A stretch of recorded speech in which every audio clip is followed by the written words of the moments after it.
Hola, ¿qué tal? Nosotros somos el equipo número 2 en la materia de teoría de los circuitos 2 con el profesor Mauricio Arón Pérez Romero, y este es el video reporte de la práctica número 4 llamada circuito serie paralelo y mixto. El equipo está conformado por mis compañeros César, Aide y un servidor Elliot. Comenzamos. Circuito en paralelo. Un circuito en paralelo es aquel esquema en el cual la corriente eléctrica se distribuye en diversas ramificaciones a través del montaje. En estos circuitos los elementos se ubican en paralelo, es decir, las terminales se conectan entre iguales, positivo con positivo y negativo con negativo.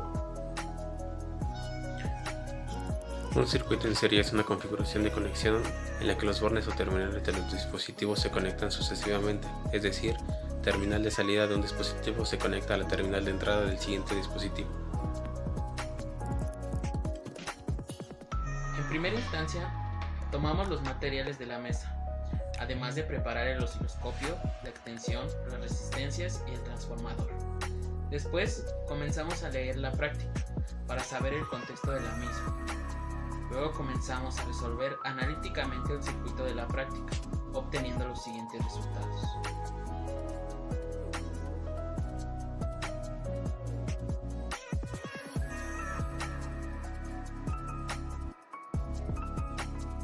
El siguiente paso fue conectar los elementos para formar el mismo circuito físicamente, cometiendo el error de invertir el transformador y provocando que se comenzara a sobrecalentar.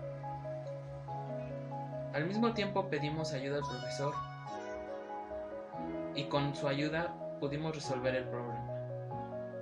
Teniéndolo conectado bien, comenzamos a medir lo que se nos pedía con el multímetro y el osciloscopio, obteniendo lo siguiente.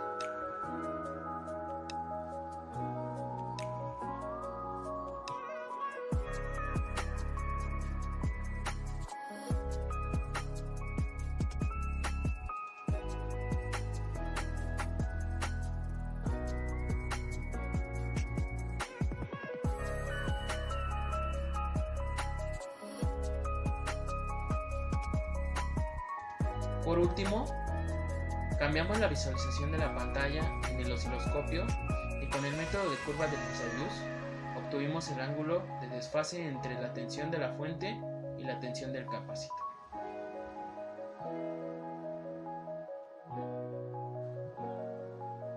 Para las observaciones tenemos que debemos ser precavidos para realizar las conexiones de los circuitos, porque podríamos llegar a confundirnos en la manera en la que se conectan en paralelo o en serie ciertos elementos. En el diagrama que nos den puede estar claro, pero para llevarlo a cabo en la práctica podríamos confundirnos un poco. De igual manera, cuando se tengan que tomar mediciones, podríamos confundir incluso la polaridad de algunos elementos y puede llevarnos a tener fallas dentro del circuito o de descomponer algún equipo. Obtener diferentes variables en un circuito mixto puede llegar a ser un tanto difícil, ya que se deben de considerar diferentes conexiones que son las paralelo y en serie, más cuando se trata de obtener estas variables que son intensidad, corriente, etcétera, sobre cierto elemento en específico como un capacitor o un inductor. Para esto tenemos diferentes métodos como Thevenin y Norton para obtener el valor de estas diferentes variables, pero debemos de seguir manteniendo un cuidado y un orden para desarrollarlas y no confundirnos durante su desarrollo. En la práctica, de igual manera, cuando se realiza mediciones sobre estos circuitos, debemos de tener mucho cuidado del manejo de los equipos y sobre todo en las polaridades de los elementos para no descomponer algún elemento dentro del circuito o llevar una corrección errónea, una medición errónea que perjudique el desarrollo de la práctica.